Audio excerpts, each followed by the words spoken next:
Students, आपका chapter 3 है algebraic expressions and identities. अभी हमने पिछली कक्षा में जो आपका पढ़ा था वो अलजेब्रिक एक्सप्रेशंस पढ़े थे और उनका जो बेसिक कंसेप्ट था एडिशन का, सब्ट्रैक्शन का, वो हमने रीड किया था। ठीक है, अब जो है आगे आपके मल्टीप्लाई और डिवीजन होगा अलजेब्रिक एक्सप्रेशंस के। तो देखते हैं हम इसमें आगे। पहले है आपका कांस्टेंट। ठीक है, कांस्टेंट क्या होता है? एक ऐसा सिंबल होता है जिसकी एक फिक्स वैल्यू होती है, वो कांस्टेंट कहलाता है। फिक्स वैल्यू जैसे कि 2 हो गया, ठीक है, -3/4 हो गया है, या फिर 2/√7 हो गया है, या फिर कुछ नॉर्मल √10 हो गया है।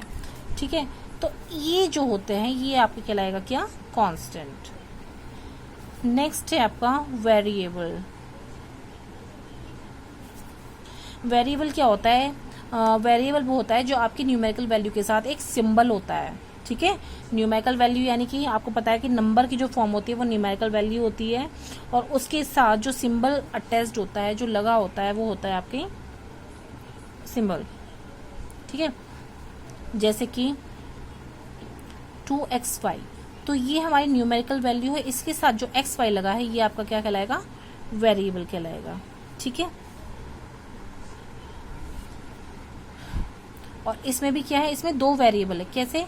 एक है x वेरिएबल और एक है आपका y वेरिएबल। ठीक है, या फिर आपका हो गया 3x² y z। तो इसमें ये जो है ये आपके वेरिएबल होंगे। ठीक है, x² हो गया, y हो गया, z हो गया, इसमें 3 आपके वेरिएबल हैं।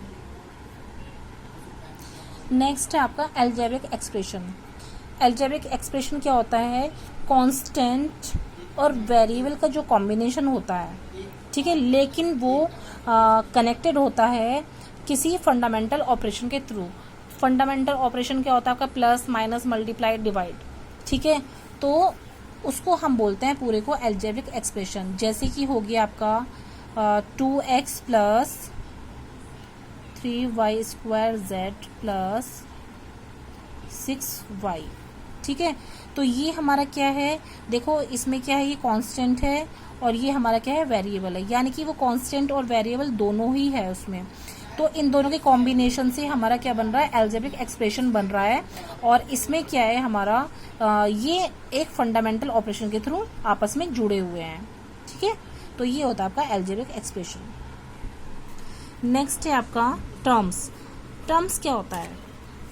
टर्म्स होता है कि जिस साइन के थ्रू हमने उनको सेपरेट किया है, जो हमारा एक्सप्रेशन है उसको हमने अलग अलग किया है, ठीक है, सेपरेट कर दिया है, तो वो साइन आपका कहलाता है क्या? हाँ, जिस साइन के थ्रू हम सेपरेट करते हैं तो वो पार्ट आपका कहलाता है टर्म्स। ठीक है, वो कहलाता है टर्म्स ऑफ द एक्सप्रेशन। जैसे कि आपका क्या है, इसमें कितने टर्म्स हैं?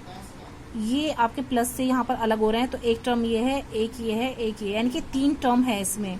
ठीक है, और इसके मेन टर्म क्या कहलाएंगे? जैसे कि आपका हो जाएगा इसमें 2x, ये एक टर्म है, 3y² ये दूसरा टर्म, 3y² z दूसरा टर्म है, और 6y3 तीसरा टर्म है। ठीक है, ये कहलाए जाते हैं टर्म्स।